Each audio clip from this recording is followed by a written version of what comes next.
نحمدہ ونصلی علی رسول الکریم، اما بعد فاعوذ باللہ من الشیطان الرجیم، بسم اللہ الرحمن الرحیم۔ معزز سامعین، آج کا عنوان ہے ولادت باسعادت اور حیات طیبہ کے چند ابتدائی سال۔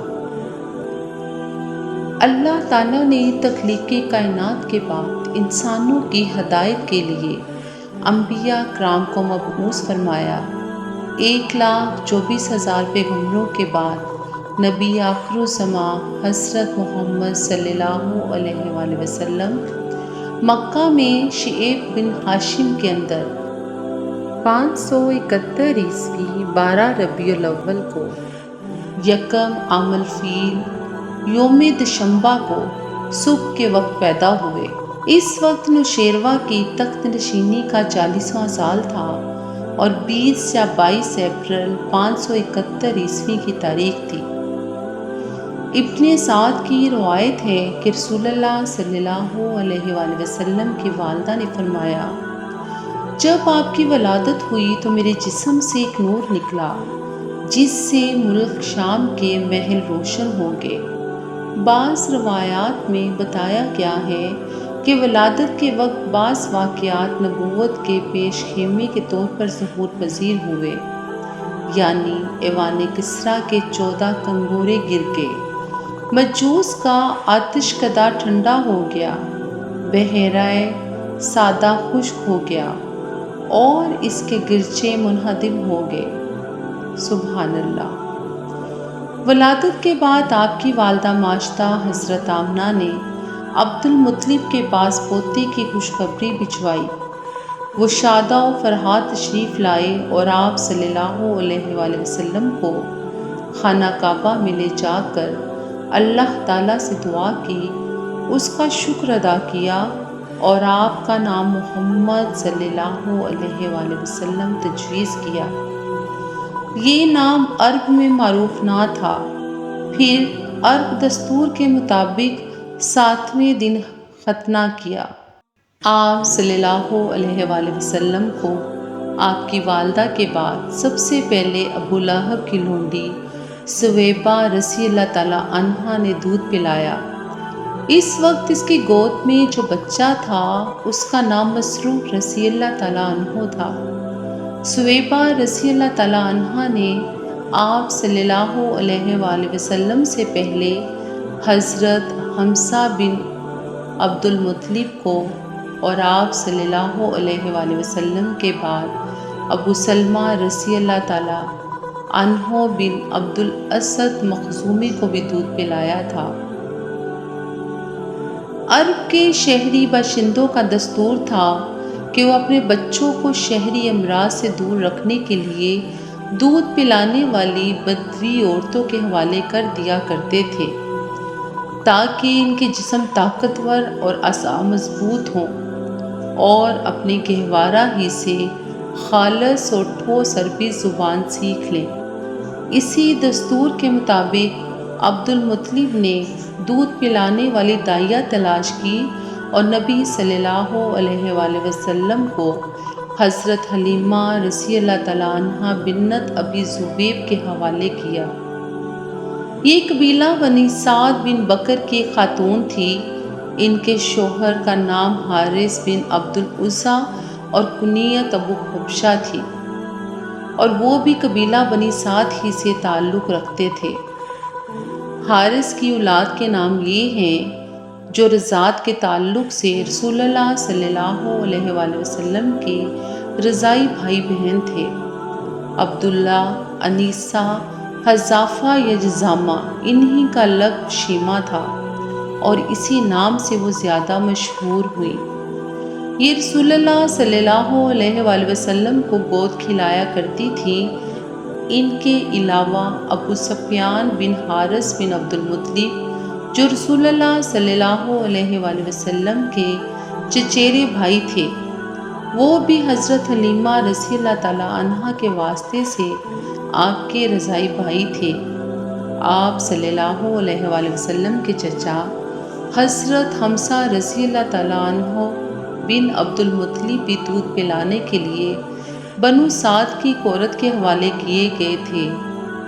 اس عورت نے بھی ایک دن جب رسول اللہ صلی اللہ علیہ وآلہ وسلم حضرت حلیمہ رضی اللہ تعالیٰ عنہا کے پاس تھے، آپ کو دودھ پلا دیا۔ اس طرح آپ اور حضرت حمزہ رضی اللہ تعالیٰ عنہ دوہرے رضائی بھائی ہو گئے، ایک سویبہ رضی اللہ تعالیٰ عنہا کے تعلق سے اور دوسرے بنو سعد کی اس عورت کے تعلق سے۔ رضاعت کے دوران حضرت حلیمہ رضی اللہ تعالیٰ عنہا نے نبی پاک صلی اللہ علیہ وآلہ وسلم کی برکت کے ایسے مناظر دیکھے کہ سراپا حیرت رہ گئی۔ تفصیلات انہی کی زبانی سنیے۔ سیرت نگار ابن اسحاق کہتے ہیں کہ حضرت حلیمہ رضی اللہ تعالیٰ عنہا بیان کرتی تھیں کہ وہ اپنے شوہر کے ساتھ اپنا ایک چھوٹا سا دودھ پیتا بچہ لے کر بنی سعد کی کچھ عورتوں کے قافلے میں اپنے شہر سے باہر دودھ پینے والے بچوں کی تلاش میں نکلی۔ یہ قحط سالی کے دن تھے اور قحط نے کچھ باقی نہ چھوڑا تھا۔ میں اپنی ایک سفید گدھی پر سوار تھی اور ہمارے پاس ایک اونٹنی بھی تھی، لیکن بخدا اس سے ایک قطرہ دودھ نہ نکلتا تھا۔ ادھر بھوک سے بچہ اس قدر بلکتا تھا کہ ہم رات بھر سو نہیں سکتے تھے۔ نہ میرے سینے میں بچے کے لیے کچھ تھا، نہ اونٹنی اس کی خوراک دے سکتی تھی۔ بس ہم بارش اور خوشحالی کی آس لگائے بیٹھے تھے۔ میں اپنی گدھی پر سوار ہو کر چلی تو کمزوری اور دبلے پن کے سبب اتنی سست رفتار نکلی کہ پورا قافلہ تنگ آ گیا۔ خیر ہم کسی نہ کسی طرح دودھ پلانے والے بچوں کی تلاش میں مکہ پہنچ گئے۔ پھر ہم میں سے کوئی عورت ایسی نہیں تھی جس پر رسول اللہ صلی اللہ علیہ وآلہ وسلم کو پیش نہ کیا گیا ہو، مگر جب اسے بتایا جاتا کہ آپ صلی اللہ علیہ وآلہ وسلم یتیم ہیں تو آپ صلی اللہ علیہ وآلہ وسلم کو لینے سے انکار کر دیتی، کیونکہ ہم بچے کے والد سے داد و دہش کی امید رکھتے تھے۔ ہم کہتے کہ یہ تو یتیم ہے، بھلا اس کی بیوہ ماں اور اس کے دادا کیا دے سکتے ہیں۔ بس یہی وجہ تھی کہ ہم آپ کو لینا نہیں چاہتے تھے۔ ادھر جتنی عورتیں میرے ہمراہ آئی تھیں سب کو کوئی نہ کوئی بچہ مل گیا، صرف مجھ ہی کو نہ مل سکا۔ جب واپسی کی باری آئی تو میں نے اپنے شوہر سے کہا، خدا کی قسم مجھے اچھا نہیں لگتا کہ میری ساری سہیلیاں تو بچے لے لے کر جائیں اور تنہا میں کوئی بچہ لیے بغیر واپس جاؤں۔ میں جا کر اس یتیم بچے کو لیے لیتی ہوں۔ شوہر نے کہا، کوئی حرج نہیں، ممکن ہے اللہ اس میں ہمارے لیے برکت دے۔ اس کے بعد میں نے جا کر بچہ لے لیا اور محض اس بنا پر لے لیا کہ کوئی اور بچہ نہ مل سکا۔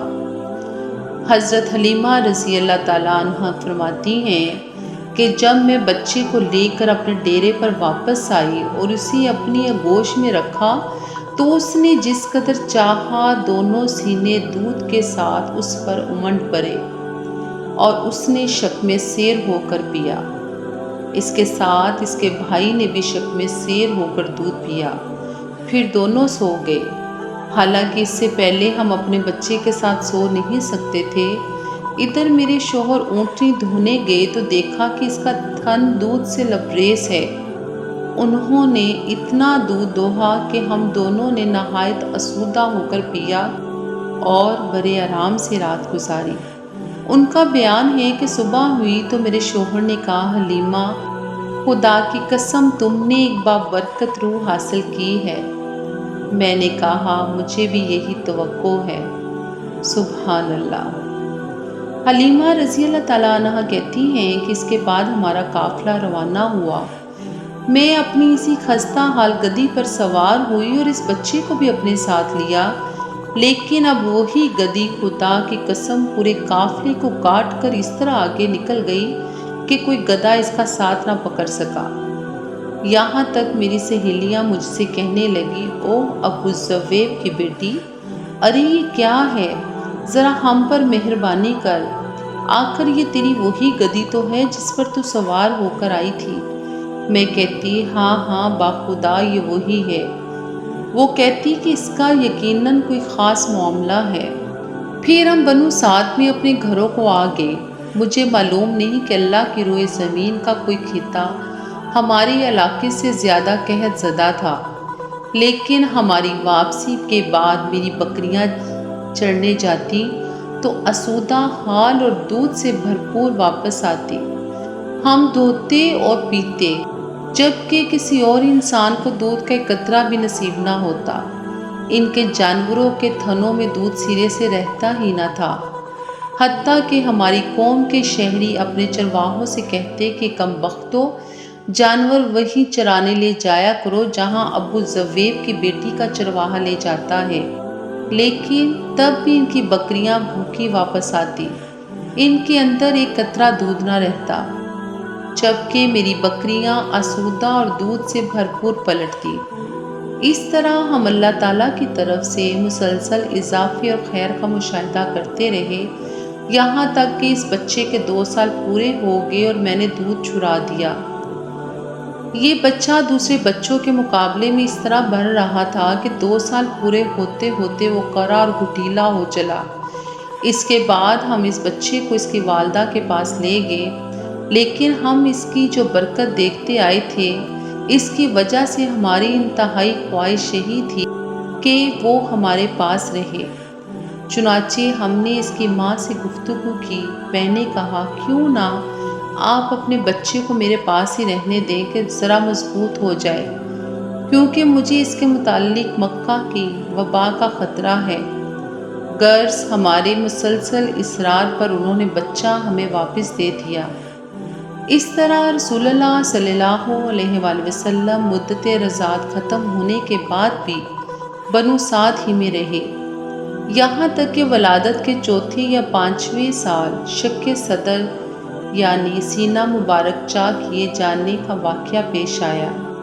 اس کی تفصیل حضرت انس رضی اللہ تعالیٰ عنہ سے صحیح مسلم میں مروی ہے کہ رسول اللہ صلی اللہ علیہ وآلہ وسلم کے پاس حضرت جبرائیل علیہ السلام تشریف لائے۔ آپ بچوں کے ساتھ کھیل رہے تھے۔ حضرت جبرائیل علیہ السلام نے آپ کو پکڑ کر لٹایا اور سینہ چاک کر کے دل نکالا، پھر دل سے ایک لوتھڑا نکال کر فرمایا یہ تم سے شیطان کا حصہ ہے۔ پھر دل کو ایک طشت میں زمزم کے پانی سے دھویا اور پھر اسے جوڑ کر اس کی جگہ لٹا دیا۔ ادھر بچے دوڑ کر آپ صلی اللہ علیہ وآلہ وسلم کی ماں یعنی دائیہ کے پاس پہنچے اور کہنے لگے نعوذ باللہ، محمد قتل کر دیا گیا۔ ان کے گھر کے لوگ جھٹ پٹ پہنچے، دیکھا تو آپ کا رنگ اترا ہوا تھا۔ اس واقعے کے بعد حلیمہ رضی اللہ تعالیٰ عنہا کو خطرہ محسوس ہوا اور انہوں نے آپ صلی اللہ علیہ وآلہ وسلم کو آپ کی ماں کے حوالے کر دیا۔ چنانچہ آپ 6 سال کی عمر تک والدہ ہی کی آغوش محبت میں رہے۔ ادھر حضرت آمنہ کا ارادہ ہوا کہ وہ اپنے متوفی شوہر کی یاد وفا میں یثرب جا کر ان کی قبر کی زیارت کرے۔ چنانچہ وہ اپنے یتیم بچے محمد صلی اللہ علیہ وآلہ وسلم، اپنی خادمہ ام ایمن اور اپنے سرپرست عبد المطلب کی معیت میں کوئی 500 کلومیٹر کی مسافت طے کر کے مدینہ تشریف لے گئیں اور وہاں 1 ماہ تک قیام کر کے واپس ہوئیں۔ لیکن ابھی ابتدا راہ میں تھیں کہ بیماری نے آ لیا۔ پھر یہ بیماری شدت اختیار کرتی گئی، یہاں تک کہ مکہ اور مدینہ کے درمیان مقام ابواہ میں پہنچ کر رحلت کر گئی۔ بوڑھے عبد المطلب اپنے پوتے کو لے کر مکہ پہنچے۔ ان کا دل اپنے اس یتیم پوتے کی محبت و شفقت کے جذبات سے تپ رہا تھا، کیونکہ اب اسے ایک نیا چرخہ لگا تھا جس نے پرانے زخم خورید دیے تھے۔ عبد المطلب کے جذبات میں پوتے کے لیے ایسی رقت تھی کہ ان کی اپنی صلبی اولاد میں سے بھی کسی کے لیے ایسی رقت نہ تھی۔ چنانچہ قسمت نے آپ کو تنہائی کے جس صحرا میں لا کھڑا کیا عبد المطلب اس میں آپ کو تنہا چھوڑنے کے لیے تیار نہ تھے، بلکہ آپ کو اپنی اولاد سے بھی بھر کر چاہتے اور بڑوں کی طرح ان کا احترام کرتے تھے۔ سیرت نگار ابن ہشام کا بیان ہے کہ عبد المطلب کے لیے خانہ کعبہ کے سائے میں فرش بچھایا جاتا، ان کے سارے لڑکے فرش کے ارد گرد بیٹھ جاتے، عبد المطلب تشریف لاتے اور تو فرش پر بیٹھتے۔ ان کی عظمت کے پیش نظر ان کا کوئی لڑکا فرش پر نہ بیٹھتا، لیکن رسول اللہ صلی اللہ علیہ وآلہ وسلم تشریف لاتے تو فرش ہی پر بیٹھ جاتے۔ اب بھی آپ کم عمر تھے۔ آپ صلی اللہ علیہ وآلہ وسلم کے چچا حضرات آپ صلی اللہ علیہ وآلہ وسلم کو پکڑ کر اتار دیتے، لیکن جب عبد المطلب انہیں ایسا کرتے دیکھتے تو فرماتے، میری اس بیٹے کو چھوڑ دو، باخدا اس کی شان نرالی ہے۔ سبحان اللہ۔ پھر انہیں اپنے ساتھ اپنے فرش پر بٹھا لیتے، اپنے ہاتھ سے پیٹھ سے ہلاتے اور ان کی نقل و حرکت دیکھ کر خوش ہوتے۔ آپ صلی اللہ علیہ وآلہ وسلم کی عمر ابھی 8 سال 2 مہینے 10 دن کی ہوئی تھی کہ دادا عبد المطلب کا بھی سایہ شفقت اٹھ گیا۔ ان کا انتقال مکہ میں ہوا اور وہ وفات سے پہلے آپ صلی اللہ علیہ وآلہ وسلم کے چچا ابو طالب کو، جو آپ کے والد عبداللہ کے سگے بھائی تھے، آپ کی کفالت کی وصیت کر کے۔ ابو طالب نے اپنے بھتیجے کا حق کفالت بڑی خوبصورتی سے ادا کیا۔ آپ صلی اللہ علیہ وآلہ وسلم کو اپنی اولاد میں شامل کیا، بلکہ ان سے بھی بڑھ کر مانا، مزید اعزاز و احترام سے نوازا، 40 سال سے زیادہ عرصے تک قوت پہنچائی، اپنی حمایت کا سایہ دراز رکھا۔ سبحان اللہ۔ ابن اساکر نے جلحمہ بن عرفطہ سے روایت کی ہے کہ میں مکہ آیا، لوگ قحط سے دوچار تھے۔ قریش نے کہا، ابو طالب وادی قحط کا شکار ہے، بال بچے کال کی زد میں ہیں، چلیے بارش کی دعا کیجیے۔ ابو طالب ایک بچہ ساتھ لے کر برآمد ہوئے۔ بچہ ابر آلود سورج معلوم ہوتا تھا، جس سے گھنا بادل ابھی ابھی چھٹا ہو۔ اس کے ارد گرد اور بھی بچے تھے۔ ابو طالب نے اس بچے کا ہاتھ پکڑ کر اس کی پیٹھ کعبہ کی دیوار سے ٹیک دی۔ بچے نے ان کی انگلی پکڑ رکھی تھی۔ اس وقت آسمان پر بادل کا ایک ٹکڑا نہ تھا، لیکن دیکھتے ہی دیکھتے ادھر ادھر سے بادل کی آمد شروع ہو گئی اور ایسی دھواں دھار بارش ہوئی کہ وادی میں سیلاب آ گیا اور شہر و بیابان شاداب ہو گئے۔ بعد میں ابو طالب نے اس واقعے کی طرف اشارہ کرتے ہوئے محمد صلی اللہ علیہ وآلہ وسلم کی مدح میں کہا تھا، وہ خوبصورت ہے، ان کے چہرے سے بارش کا فیضان طلب کیا جاتا ہے، یتیموں کے ماوا اور بیواؤں کے محافظ ہیں۔ اللہ اکبر۔ معزز سامعین، نبی پاک صلی اللہ علیہ وآلہ وسلم کی پیدائش سے لے کر بچپن تک کے حالات آپ کے گوش گزار کیے ہیں۔ کتنا خوبصورت وقت ہوگا جب آپ صلی اللہ علیہ وآلہ وسلم اس دنیا میں تشریف لائے۔ اللہ تعالیٰ ان مبارک گھڑیوں کے طفیل ہمیں بھی اہدنا الصراط المستقیم پر چلنے کی توفیق عطا فرمائے۔ اور آج کے خوبصورت لیکچر کے بعد میں اپنے لیکچر کا اختتام اس خوبصورت شعر سے کرتی ہوں کہ محمد سے وفا تو نے تو ہم تیرے ہیں، کہ محمد سے وفا تو نے تو ہم تیرے ہیں، یہ جہاں چیز ہے کیا لوح و قلم تیرے ہیں۔